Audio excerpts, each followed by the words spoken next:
And one of my takeaways was, we've been saying on the show, every episode, like every bank needs a stablecoin strategy.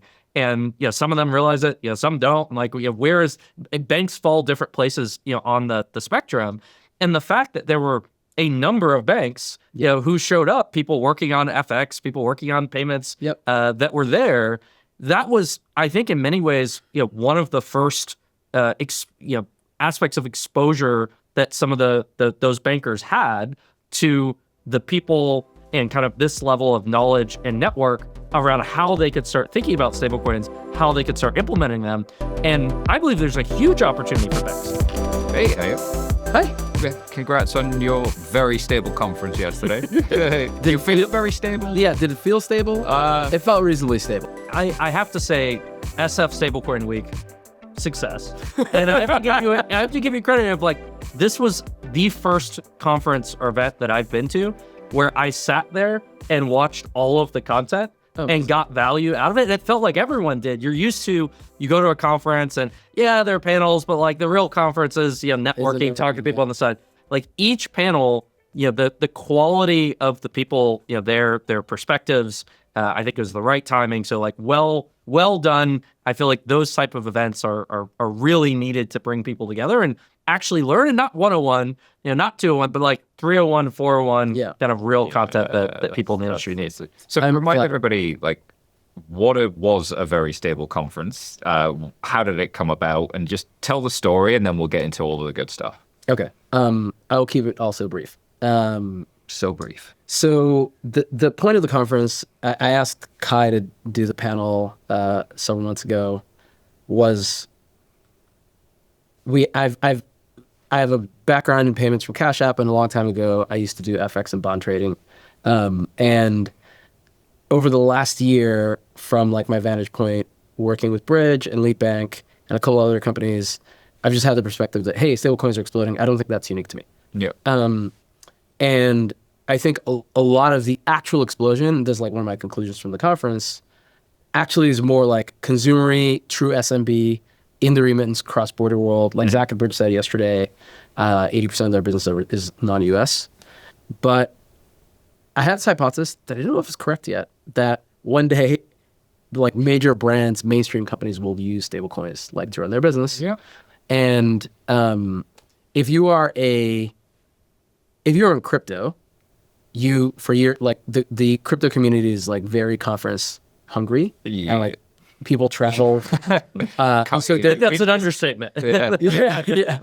And there's people like love to travel and go to these things, but a lot of the people you meet there are also in crypto, and there are things like Money 2020 and FinTech Meetup that will have like crypto tracks. But a lot of people that you meet there are in fintech. So they're like professionals at financial services companies or at fintechs. But if you are a payments, finance, treasury leader, not at a payments company. So like imagine you run payments at, Google, YouTube, Airbnb, Expedia, et cetera. Like a bunch of those folks were there yesterday. There just actually isn't really a place for those folks to meet people building stablecoin infrastructure. And there was, and I think even, if that kind of person were to show up at a crypto conference, it is like a really, really tough domain to navigate because there's just like a lot of stuff, and a lot of it is not for you actually. So the conference was designed for this kind of amorphous group of financial professionals at non-financial companies, banking leaders, to connect with stablecoin builders or leaders. But one got to freak you out by talking about like the latest meme coin constantly. Yeah, and I don't think it's a freak out thing. I think it's just like it's like you're consuming this information for work. Yeah, and you're just not going to consume, like there's nothing a meme coin can do for you. Yes, if you're one of these people, and so that's what this was for. It seems like you need to have focus, and the space is so broad now. Like a crypto conference, covers so many different areas. Yeah, I think the other thing I found is a lot of crypto conferences, even though they start to have stablecoin content, the stablecoin content, tends to be either 101, 201, and from this vantage point of, stablecoins are going to eat the world. Everyone's going to use a crypto wallet. It's going to replace all payments that, now it's, your favorite exchange that is, the one that, is being used for everyday life. It's very and binary. there's not a perspective of, okay, how do stablecoins actually interface with the traditional financial system, with traditional payment systems? What are the real problems and challenges and obstacles? And I love how you frame that at the beginning of the conference of like, we are still so early in the ecosystem of getting from crypto companies to fintechs to traditional businesses. And there's still a lot of things that need to be solved. And so really having an eye towards just a sober, realistic, here are the things stablecoins are good at, here's where they're unique, here are the challenges, here are the barriers. And I feel like that really came across. It's not just everyone drinking the Kool-Aid saying, we're all going to move everything over to stablecoins. That's not how things are going to work in the payment system. Pragmatic. Yeah. And I think like, no matter how you slice it, these problems, like there's a reason Apple doesn't use stablecoins for anything, right? And some of this technology is new, but some of it is, they just have like 50 other things to do. And so the problem that stablecoins will solve for them has to at some point cut above the clutter and has to have a return, not just on that project specifically, but it has to have a return that's high enough that it obviates the opportunity cost of doing those other things. And like for it to get there, just people have to do things. Like there's so much work to do to get there. and so I think like, you know, it may be the case that there's like another room with other people who are having that conversation, and maybe I just wasn't invited, and so like I made one.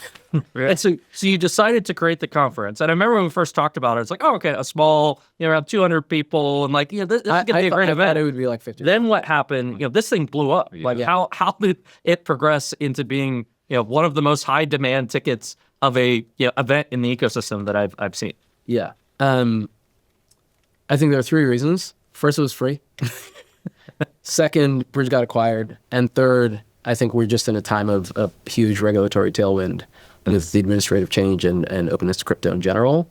I don't think that third part is really about stablecoins. I think it's just stablecoins obviously benefit when the administration is more crypto friendly. Because you had a governor from the Federal Reserve on stage. How does that come about? Through a lot of luck. Yeah, that's the real answer. We had help from this woman Segal, who's a partner at Ribbit, who previously was at FinCEN. And when we were brainstorming with her early on, her commentary was, "Hey, there's a person who is extremely thoughtful about this and knowledgeable, and comes from the payments world, and we should ask." It just felt like a real moment in time sitting and watching it. As I was looking at the room, my observation was it's everyone I know in fintech. Every fintech logo was there. Every payments company logo was there, or at least it felt that way. But it was like the weird mashup and collab between two of your favorite subjects that seemed like they never wanted to come together.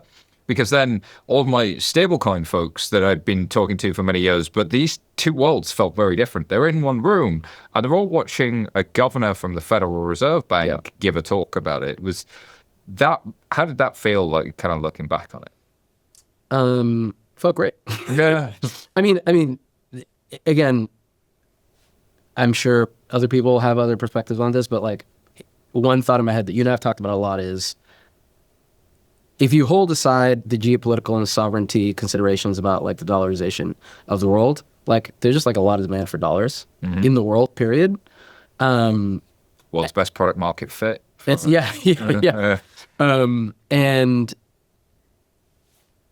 there's two opportunities that creates. Like one is if you are a very high quality US financial services business, you could service 20x more people. Yeah.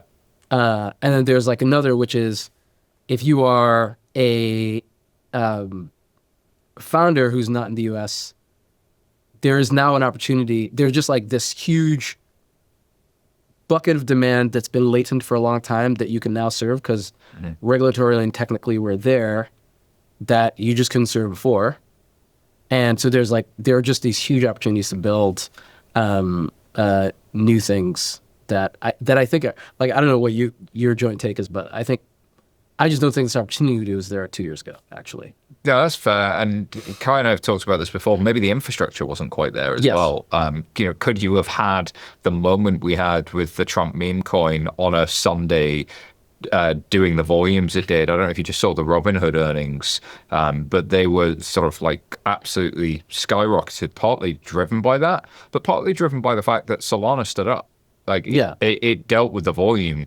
If that was 2 years ago, would you have been dealing with high gas fees, network congestion, people getting frustrated, bad user experience? So there's like the infrastructure story, but there's also sometimes these things happen when the world's ready to hear it, and sometimes Yeah. the hyperinflation that the world's had, access to the dollar, that rise in B2B flows as well is kind of an interesting one. Yeah. And the infrastructure providers. I think on your point earlier, Zach from Bridge said it really well on stage. It's like there's this new global building block that now developers and entrepreneurs all over the world have, where if you want to build dollar-denominated products, the You can't. barrier to entry to do that is so much lower than it's ever been. And so I think that's a really exciting moment. And then I want to maybe start with you, Simon, of like amazing moment for Federal Reserve Governor Waller to be there and to make comments. And I love in the record now it says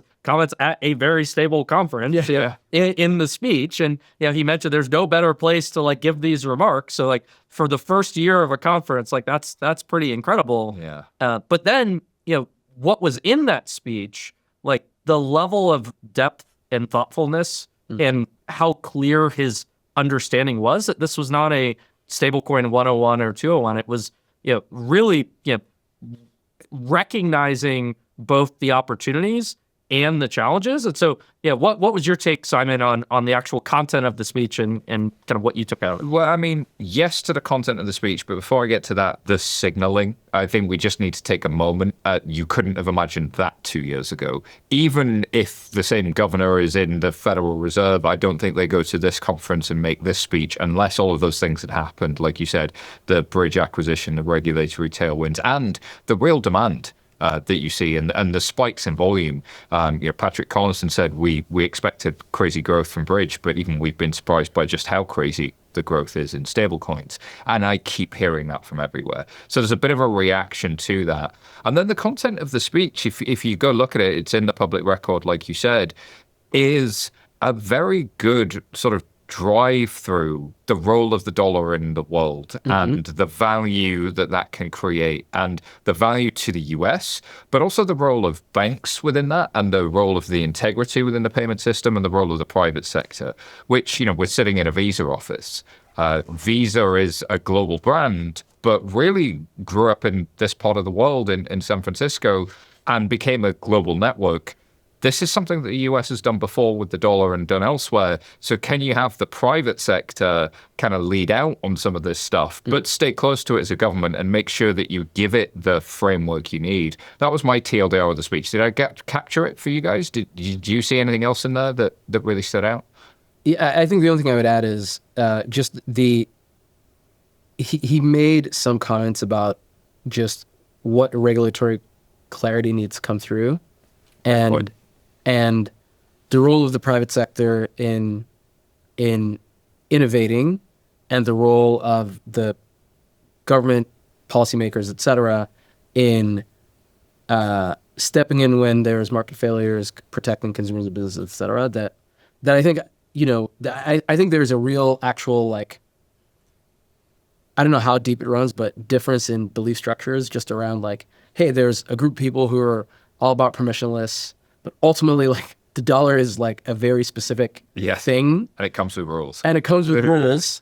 And there are people who are hey, the market is actually so big that let's just figure out how to make the rules make sense. And some of that is comply with rules that exist. And some of that is, hey, the rules actually should change. Because, I think Greg Kidd, made this comment about they're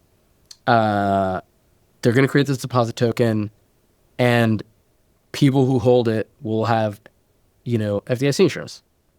And that has, if you are a consumer literally anywhere else in the world, I don't know if you know what FDIC insurance means, but if you do, the odds are you want to have it more than not having it. Yes. You think about the micro SMEs, you think about the people just holding dollars to deal with hyperinflation. Would you like that to also be insured too? Yes. Yes. Yeah. Would you like yield on that? Yes. Yeah. The big signal to me is the fact that Nubank offers not only the ability to hold USDC, they offer yield on it when the Brazilian central bank rate and the interest rate is much higher on the real, And but people want still that thing want more. the dollar. Yeah. That's product market fit. I think some of the specific comments on kind of his ideas of challenges on the regulatory side that I haven't really seen discussed that often. As you have regulatory clarity emerge in many jurisdictions across the world, stablecoins are global products, and so if the rules start to stipulate both kind of what the reserve assets are in a very detailed way. Mika, you have to have 30% of the reserves in cash, but then another jurisdiction doesn't stipulate it or has different requirements. What happens if you issue a global stablecoin product, but depending upon what market it's in, the reserves are supposed to look differently or the business model is different? There have been proposals to say, stablecoin issuers, shouldn't be able to earn yield, or it has to go back to consumers. And so I think recognizing some of those big open questions and kind of calling those out as both the industry on the private sector side and the public sector really needing to think through, what that will look like. And I love this Red Lobster analogy of you have to have use cases on the consumer side. And that seems like that's happening. And there are more and more examples. He referenced the stablecoin sandwich, which is amazing. And that's now in the public record. But you also have to have a business model for the issuers. Yeah. And what will that look like? Right now, it's all dependent upon yield.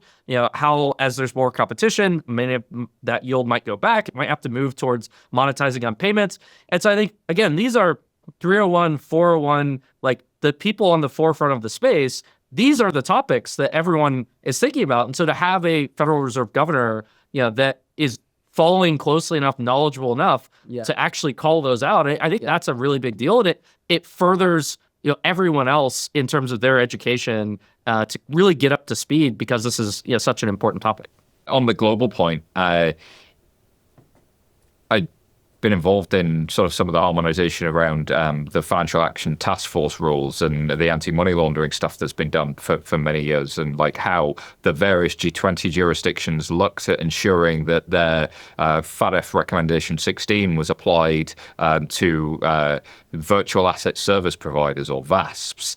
And that harmonization is something that happens. But what happened for a little while on the stablecoin side, as you say, is Mika just went first. And Europe just went first and decided that that's the way it's going to go. But the European kind of regulation looks quite different to the Singaporean, which looks a little bit different to the one in Hong Kong, which looks a little bit different to VARA in Dubai.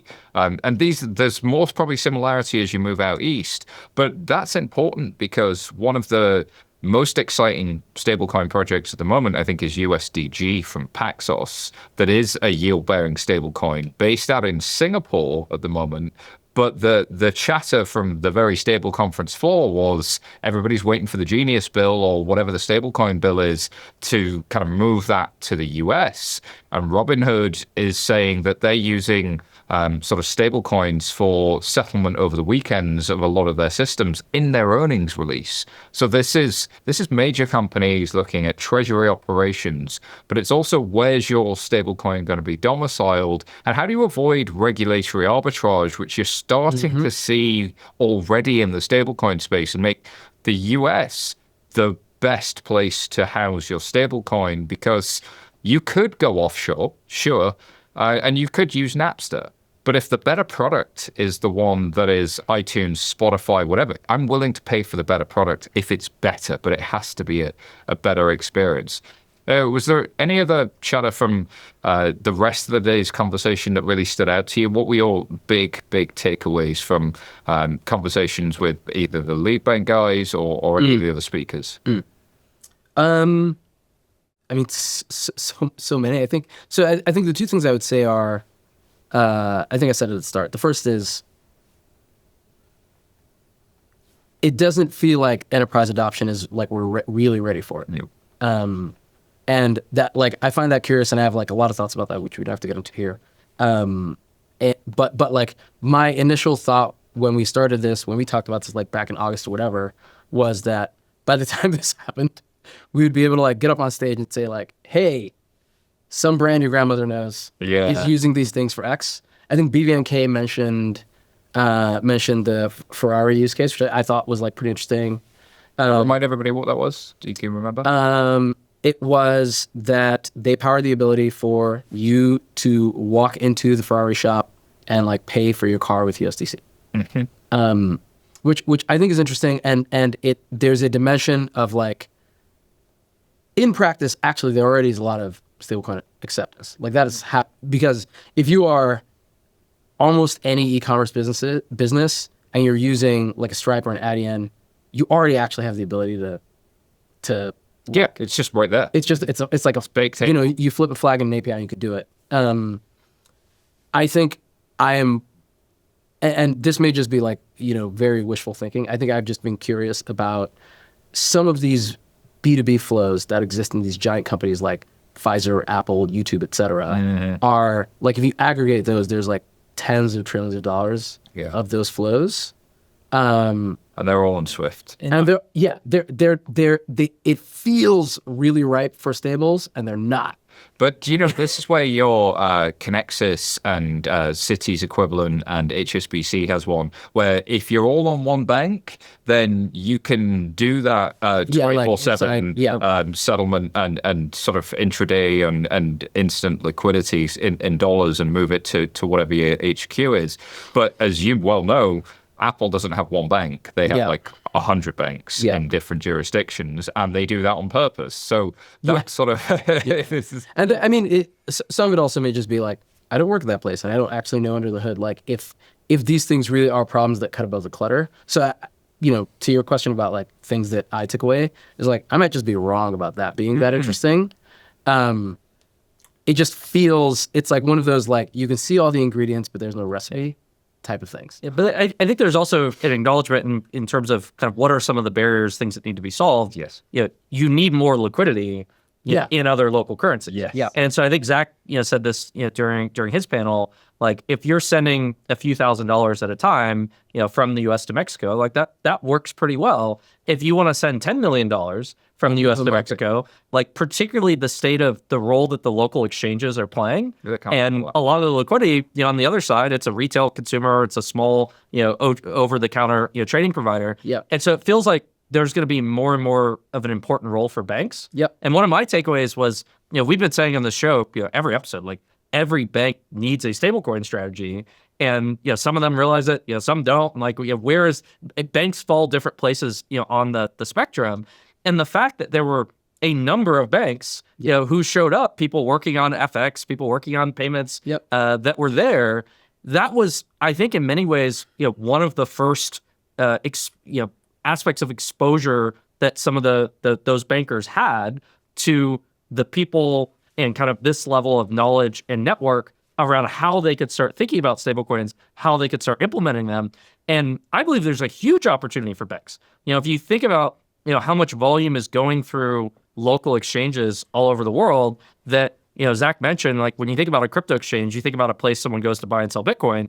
We're seeing exchanges in Mexico, exchanges in Africa, 50%, 90% of their volume is just stablecoin to local fiat. Yes. And so that is a business that looks like an FX trading desk. Yeah. And what do banks do really, really well? They know how to do FX. And so, what does it take for a bank to be able to step in and play that role? Yeah. And particularly if you want to unlock these enterprise flows, if you want to be able to do $10 million payments, just relying on local crypto exchanges, I think is going to be really hard. And so I think it's that first step of banks starting to upskill, understand the role that they can play, and then develop a strategy and then go and execute that strategy. And I hope this becomes an annual conference. We're not going to hold you to it, but like, I think I saw somewhere it said first annual Very Stable Conference. And so then that's season one. If we're back next year, 2026, my hope is that you'll see more bankers and you will see some banks taking a step where they're issuing their own stable coins, they're participating in this ecosystem more. But what do you think? What do you hope when you look to 2026, when you do this conference again, what do you think will change? Where will we be then? Yeah. So I'll answer one, and then there's a point you made about banks that I want to like stick on for a second. So I think there's a conversation about consumer uses that, just like remittances and cross border, that I think we didn't create the space for. So that's probably like a really obvious one. And a lot of it is I wonder how much, if you look at like Slings, Dollar, et cetera, everybody doing sort of remittance work, what are they cannibalizing Western Union and MoneyGram? Or is it like net new? That's like one type of question. Or is it just like they're eradicating non-consumption? There's like flows that wouldn't have happened or that would have taken like days that are now like happening faster. So I am curious about like that.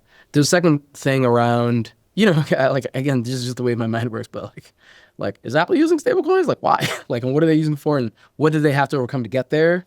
Like, I would love to have a big non-financial enterprise actually talking about like using it. I should hook you up with the Euro one of the guys, part of the there's a conference for chief treasury officers. Yeah, like that kind of thing would be very interesting. Right, and I'll connect you to those guys because we'll flush them out. Because Robinhood, their chief treasury officer, would be a great one to speak to because in their earnings they're saying they're using stablecoins to settle, settling over the weekend. Because as many of you know, FedWire is closed on Sundays. Yes, it's 23/6, not 24/7. Yeah. And when you have big volumes at a weekend and you're exposed to that, anything you can do, even if it's limited liquidity, is reduce your exposure.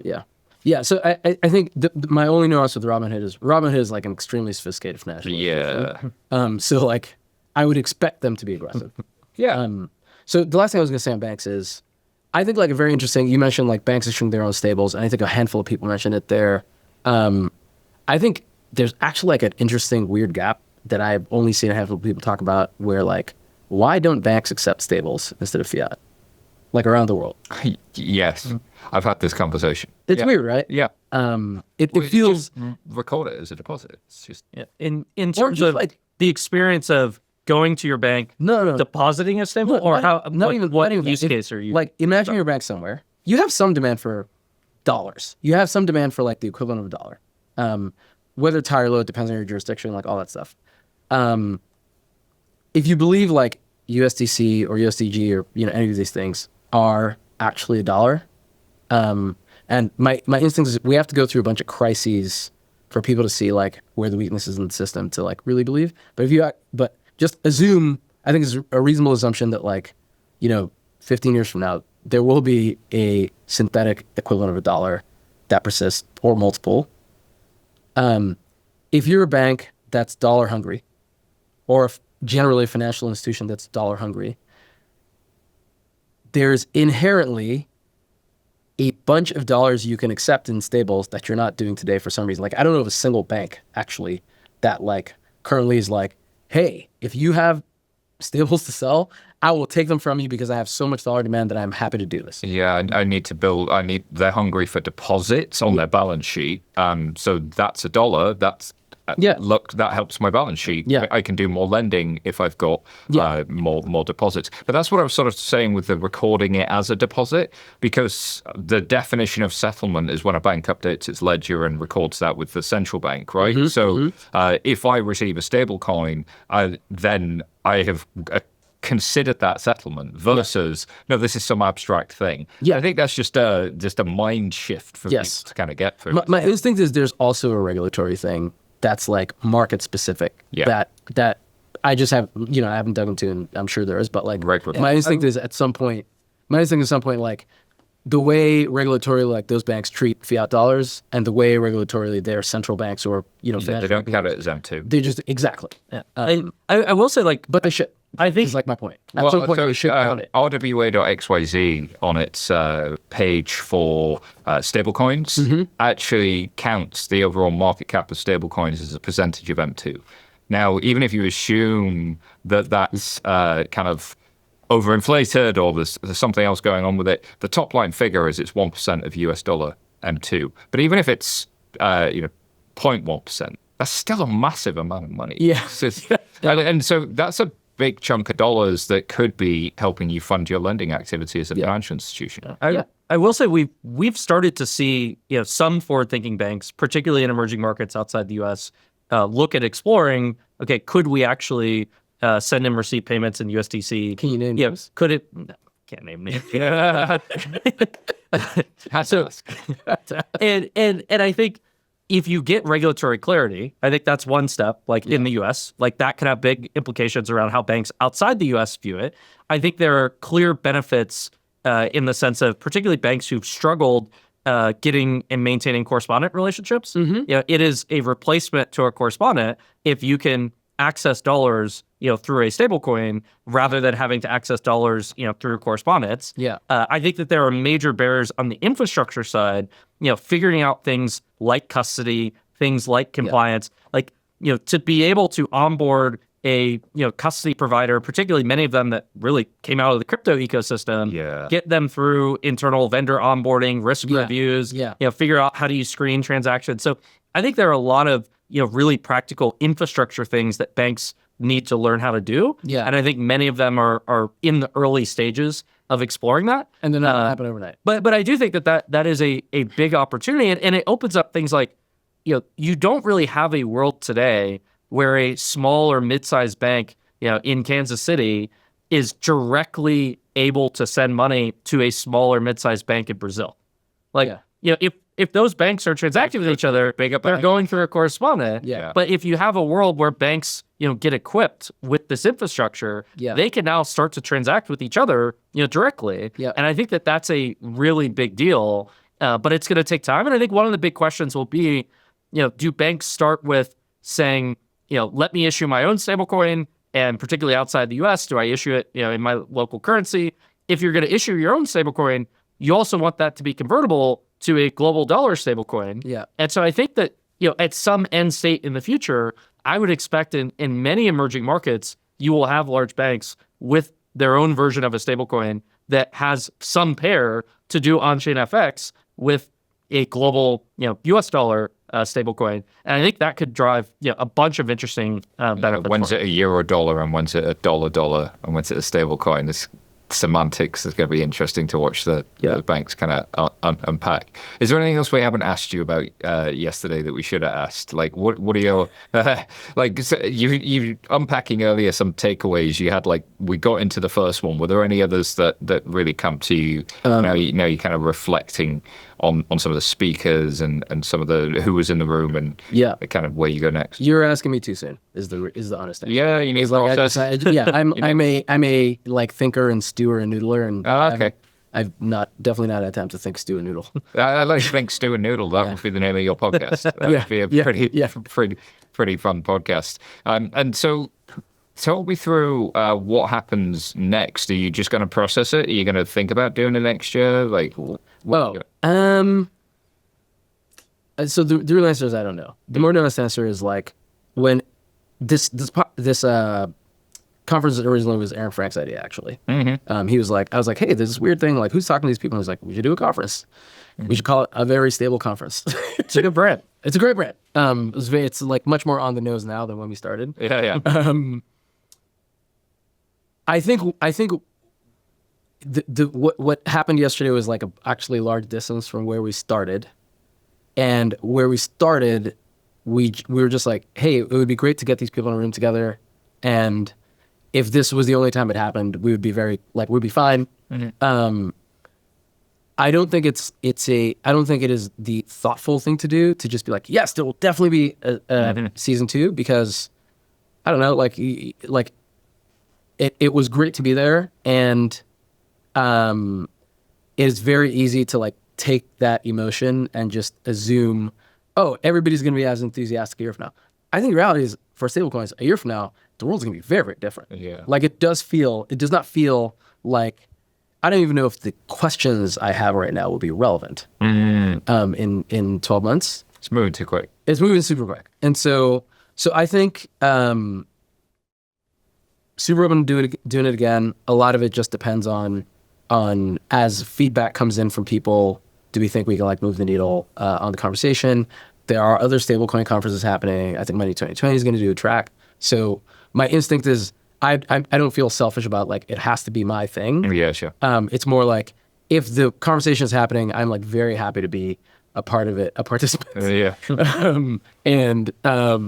And if we feel like there isn't, if we feel like there are like some questions that we would like to have answered, and we are the right people to bring the people in the room, then we'll try again. But like also some of it is like, well, people have to agree to do it, and they have kids and other obligations, and they're going to do like many other of these things. Yeah. And so I think it has to be both useful to the participants and useful to the speakers. And I think if we have a framework where that ends up being true, then we'll do it again. And if we have a framework, and if we don't, then we'll just like let the world kind of move on. Yeah. Well, thank you for organizing. It was an incredible event.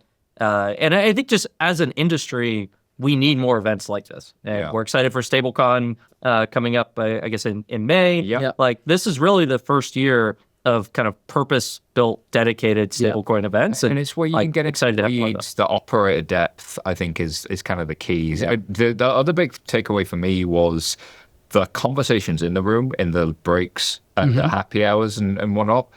Wow. Oh, say more about that. Just really high level.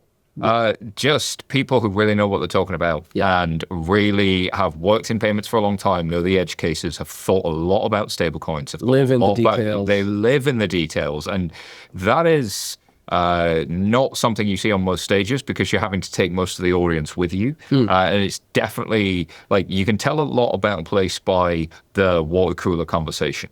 And this had the highest quality water cooler conversation. And I think that's a trend generally for conferences. There's a hunger for that. Yeah. And hopefully Stablecoin has that. Hopefully a future conference I'm involved in is going to do that as well. Like I think that's the big thirst. Yeah. And if you do another then I think anybody who's into stablecoins, I mean, I flew from London to be there. My spidey sense went, yes, that's the room. I have to be in that room. And as soon as I walked into it, it was validated because of the 4 or 5 conversations I had immediately. Awesome. And it was the depth of it. So well done to you, sir. Can I ask you 2 questions? Please. What were your big takeaways? Yeah. Tell us about this new conference. Yeah. I can't tell you about number 2 yet, Okay. but we'll start. We'll kind of do that after we hit record. Throwing me off here. Get in with the razzle dazzle. Yeah, you got to do it. My takeaways, I think the signaling value is one I'd come back to. Number 2 is What does that mean? having the industry itself see each other in that room. And notice that everybody else's depth of conversation was as deep as it was. Yep. And so that was the signaling value. And then what's going to happen next from that signaling value, from everybody seeing everybody and the problems that the people in that room can go on to solve now that they're paying attention to it. Because the stablecoin for stablecoin's sake stuff always just felt like, it's really interesting. It's a nice petri dish. It's not really going to go anywhere. Feels like the payments nerds have gone, right, I get stablecoins now, or I already got stablecoins and stablecoins get me now. You know, like that was kind of the thing. Yeah, I think we've been talking about on the show for a while and it's still kind of a shock to me of like when something you've worked and spent a lot of time on and a lot of time thinking about, has been non-consensus, just generally in a lot of like fintech and payment circles becomes consensus. We've been kind of feeling it, and there are these moments in time that happen, with Stripe and Bridge, with executive orders around the space. But there's something about kind of being in a room in person and seeing who's in that room and the discussions that have that you can viscerally feel this is now becoming consensus, that there's something here. But at the same time, the question now goes to how. And it's not if, it's how. And I think that's really where we are as a space. And there is a lot of work on the how. And it's going to take many, many years to figure it out. But it takes having the right people in the room around the table to figure out the how together. Yep. And so I think that was one of the first experiences I've had in this kind of new era of stablecoins that we can look back on and have a speech in the Federal Reserve record of like a very stable conference was when you felt that we've kind of gone from if to how, and we've got the right people there to help figure out how to do it. And it'll take time, but I'm excited to just continue to try and make progress 1 week at a time. I think that's where we'll leave it. Super into that. Thank you, Cuy. And thank you guys for having me. man. Appreciate it. Appreciate you. Thank you. Appreciate you coming in.